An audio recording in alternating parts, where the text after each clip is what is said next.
The air on the bridge of the United Earth Confederacy frigate Ironbound Aegis tasted like ozone and fear. Every light in the command center pulsed a deep, angry red. This was the color of a critical alert, the color of a line about to be crossed. Outside the thick viewport, space was not peaceful. It was a canvas of silent, violent chaos, illuminated by the distant, horrifying flashes of orbital weapons impacting the planet below. That planet was a KRYL homeworld, and the conflict down there was officially forbidden. Captain Thorne stood perfectly still at the center of the bridge, his posture the only calm thing in the room. The bright, sharp light of the tactical display reflected in his eyes, showing a countdown timer, 3 minutes and 47 seconds, until he would commit an act of galactic treason. The official decree from the Grand Accord, the massive, fragile government of the known universe, was clear. The KRYL species was quarantined. They were allowed to face their fate alone, a necessary sacrifice under the harmonious Non-Engagement Edict. Humanity was explicitly ordered to stand down, watch, and do nothing. Thorne was receiving 2 competing transmissions. The first was a frantic, short-burst signal, encrypted and broken, from a small cluster of civilian settlements on the planet's surface. It was a single, desperate message, repeating the coordinates of the last 30 million KRYL civilians trapped and waiting for annihilation.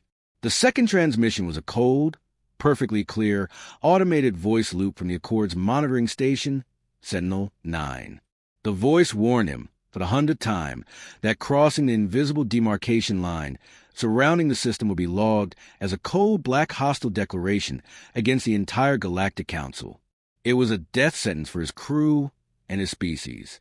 Commander Reyes, the ship's second-in-command, leaned in close to the captain. His voice was a low, urgent whisper that cut through the bridge noise. "Captain, we still have time to pull back. We can report this to the High Command. Let them handle the diplomatic fallout. The Accord's law. Sir, it's the only thing holding the peace. If we break it, we lose everything." Reyes was terrified of the consequences, but Thorne just stared at the dying planet's data. The KRYL infrastructure was crumbling. The civilian clusters were going dark, one by one. There was no time for diplomacy. There was only time for one desperate, impossible act of kindness. Thorne placed a calm, heavy hand on Reyes' shoulder. "Commander, the law that mandates apathy in the face of genocide is not a law of peace. It is a law of convenience. We are not here to wage war, Reyes. We are here to retrieve civilians. We are here to be human." He then raised his voice. "Navigation. Lock in the jump coordinates for the civilian clusters. Override all Accord safety protocols. We're going in." The bridge crew hesitated for only a second, a long, agonizing silence, before snapping back to their posts. The navigator, Ensign Davids, a young woman whose face was pale with adrenaline, shouted the final confirmation. The jump drives whined, pulling massive amounts of energy. Thorne watched the timer click down through 20 seconds, 10, 5. Across the light years in the sterile, silent chamber of the Grand Accord, the Xylosian admiral was giving a speech about the sanctity of the edict. His voice was smooth and confident, but in the middle of his sentence, his eyes snapped to an internal alert display. The Ironbound Aegis hit the forbidden demarcation line. The jump drive fully discharged, not with a smooth, calculated transition the Accord mandated, but with a terrifying, violent warp flare, a visible, undeniable tear in the fabric of their regulated space. The energy blast instantly scattered the small aggressor fleet that was closing in on the trapped KRYL. The final, automated words of the Sentinel-9 warning transmission were cut abruptly short by a jarring, deep space alert tone blaring across the entire sector. Galactic protocol violation. Cold black. Humanity had not asked permission. Humanity had simply rescued. And the entire galaxy was about to realize the cost of that single, forbidden action. The Ironbound Aegis did not wait for the enemy to recover from the illegal warp flare. Captain Thorne knew every second they spent in this forbidden zone multiplied the danger tenfold. "Pilot, engage energy damping field. Full power, maximum scatter pattern," he ordered. The human frigate possessed a proprietary technology, a field that didn't just mass heat signatures, but momentarily scrambled energy readings, rendering the ship totally invisible to most alien sensors. It was a technological secret the Grand Accord had officially denied humanity even possessed.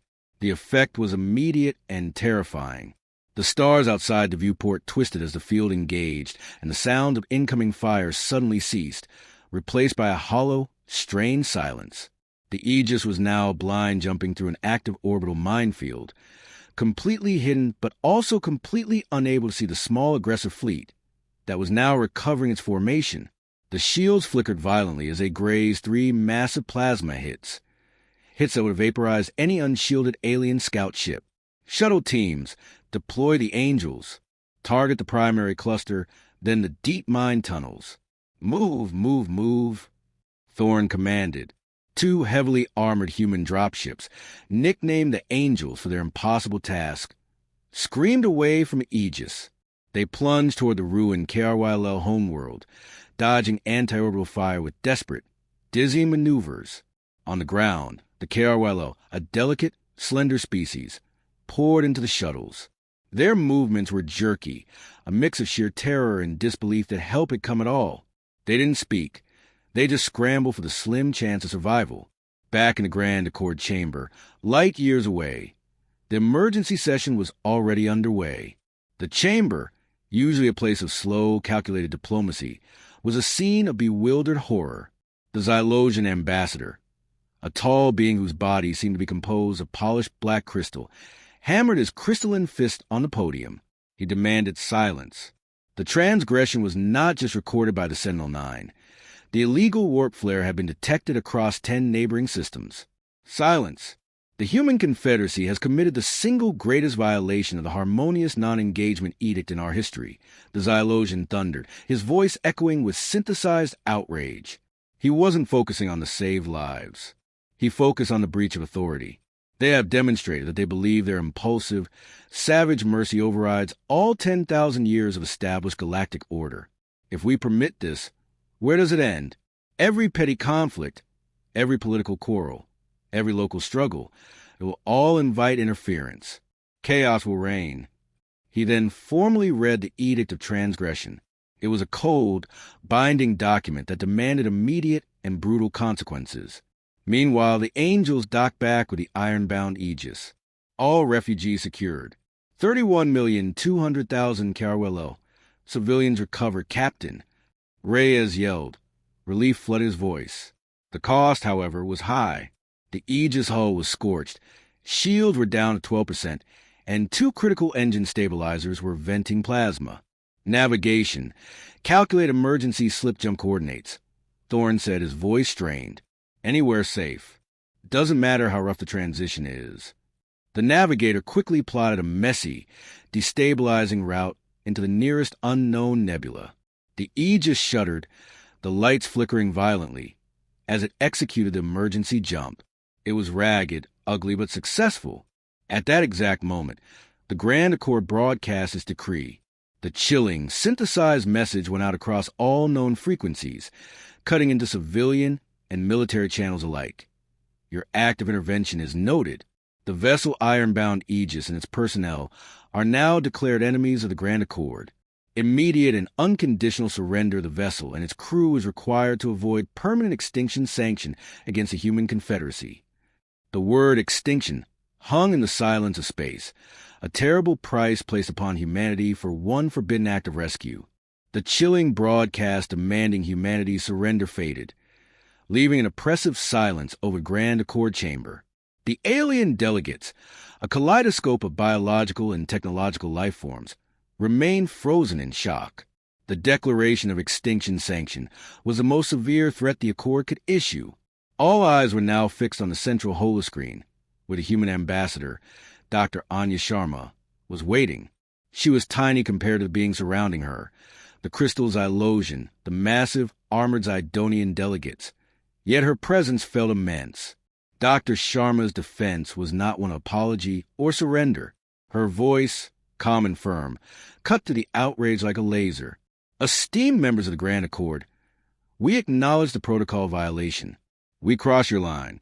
But we refuse to apologize for the result, she began.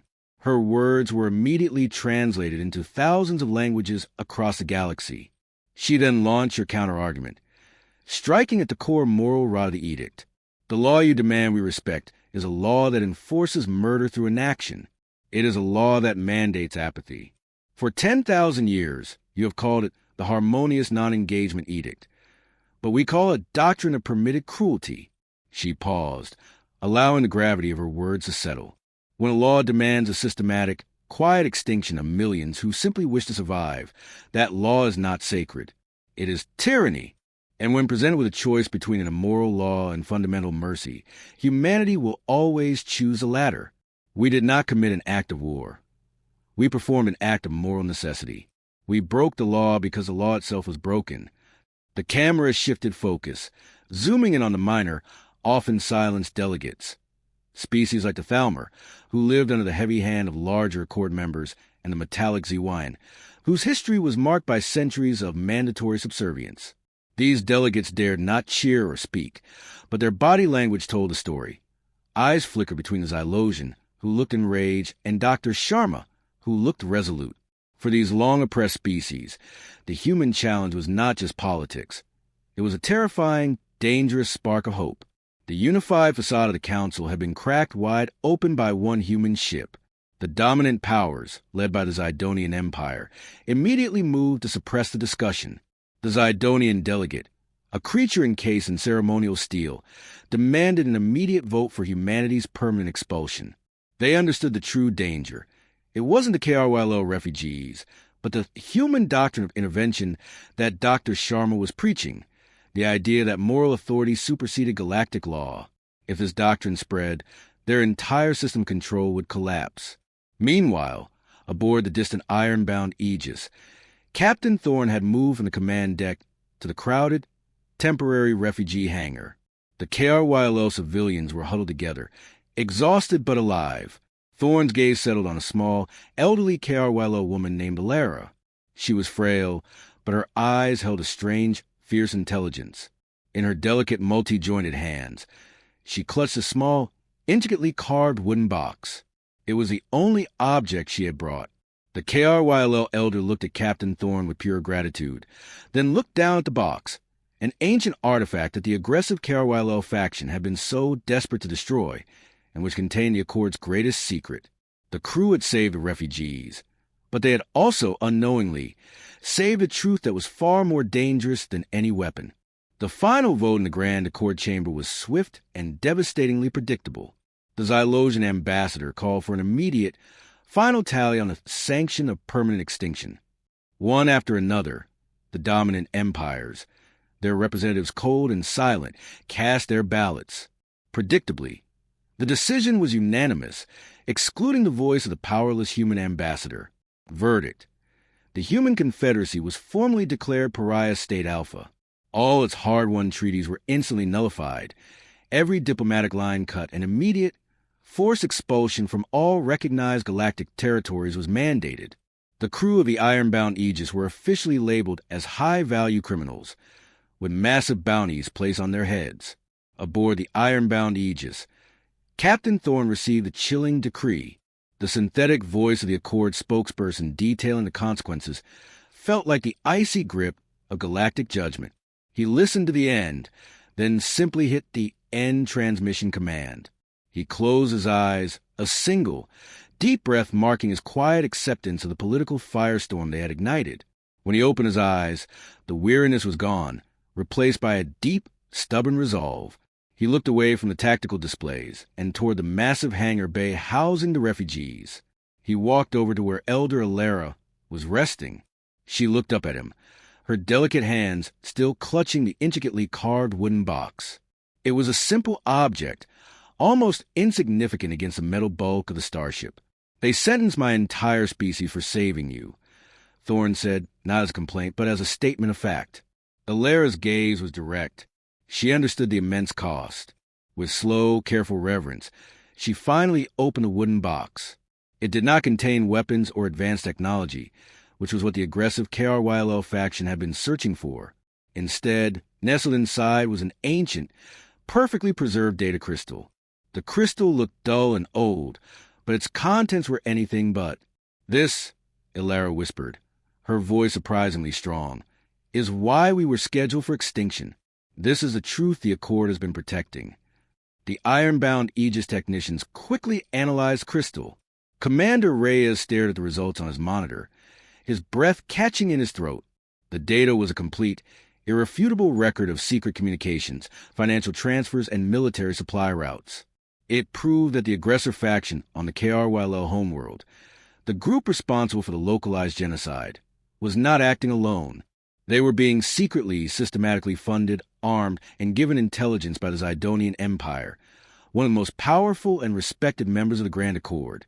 The true gravity of their forbidden rescue slammed into the human crew. They hadn't just broken a harmonious Non-Engagement Edict. They had inadvertently exposed a fundamental, terrifying conspiracy. The Accord didn't just enforce peace. They manufactured conflict and managed genocide to eliminate potential rivals, all while maintaining a facade of universal order. Thorne realized their transgression was not the rescue itself, but the fact that they had brought this truth into the light. The KRYLO were being destroyed because they were about to discover the Zidonian plot. "Captain," Reyes stammered, pointing to the monitor, "if we surrender now, they don't just execute us. They erase this." The lie continues. Thorne nodded grimly. The fate of the Ironbound Aegis was sealed, but they still held the most dangerous weapon in the galaxy, the truth. Thorne gave his final command to the technicians. Prepare the data crystal's contents for immediate and censored transmission across every known channel. They had made their forbidden move. Now it was time to play their final, world-shattering card. The air on the Ironbound Aegis bridge was tense, not with fear, but with dangerous anticipation. The technicians had spent the last hour loading the ancient KRYL data crystal onto the ship's most powerful, wideband communication array. The raw proof of the Zidonian Empire's corruption, the manufactured conflicts, the systemic control, the engineered genocides, was ready to be delivered. Before they could transmit, however, the Zidonian Empire's fleet, moving with the terrifying speed of a wounded beast, materialized on their tactical screen. They had been dispatched not to capture the humans, but to silence them forever. "Captain, Zidonian heavy cruisers emerging from slipspace, 3 solar units off our starboard bow. They are targeting our communications masts and engines," Commander Reyes shouted, his hands flying across his console. "They know what we have. They want to destroy the data before it can be broadcast." Captain Thorne looked at the holographic display, the massive, aggressive Zidonian warships closing fast. He knew the Aegis, already damaged from the rescue, couldn't survive a direct confrontation. Their only defense was the truth. No time for evasive maneuvers. "Navigation. Put us on a jump course, but don't execute," Thorne ordered, creating a false threat to buy seconds. "Communications. Full power. Broadcast the KRYL data on every single frequency, civilian and military, coded and open. Call it. The Grand Accord's lie. Now!" The moment of transmission felt like a physical shockwave. The Ironbound Aegis dumped its entire data package into the galactic void. For a few agonizing seconds, nothing happened. Then the digital roar began. The vast, carefully curated information network of the Grand Accord, the network designed to control and filter all information, was overwhelmed by raw, undeniable proof of internal corruption. The effect was instantaneous and catastrophic. In the Grand Accord chamber, the Zylosian ambassador stopped mid-sentence. His crystalline body froze as his console displayed the shocking headline being broadcast across the entire galaxy. The delegates began shouting, scrambling away from their seats as the news spread like wildfire. The minor species, the Thalmer and the Zewayan, who had been sitting quietly, now rose. They did not shout. They simply turned their backs on the dominant powers and marched out, their quiet defiance 1,000 times louder than the Zylosian screams. The galaxy, already stunned by the forbidden rescue, was now thrown into utter civil chaos. Civilian news channels, usually dedicated to trade reports, were replaced by rolling coverage of the Zidonian Empire's atrocities. Minor planets, long held enthralled by the Accord's fragile peace, saw the proof and erupted in defiance. The human rescue, meant to save 30 million, had become the unlikely spark that ignited a galactic revolution against 10,000 years of unjust law. The Ironbound Aegis executed its emergency jump just as the Zidonian attack craft opened fire. The frigate was battered, but it vanished into the unknown, carrying its passengers and the legacy of its defiance. Safe for now, Captain Thorne stood on his wounded bridge, the red alert lights still flashing. He knew humanity was now officially an enemy, a pariah state, perhaps facing a war they could not win. But looking at the triumphant faces of his crew and the small, hopeful smiles of the KRYLO refugees in the hangar bay, he understood the true victory. They didn't just break the rules for mercy. They used that single forbidden act to break the mechanism of galactic oppression. Thorne looked out at the peaceful blackness of the uncharted sector. He spoke softly, not to his crew, but to the stars themselves. They tried to maintain order with silence. We chose truth. The rescue had been expensive, but it had purchased not just 30 million lives, but the possibility of freedom for 1,000 species. The Ironbound Aegis, a small, defiant ship, had broken a galaxy, ushering in a brutal but necessary new age.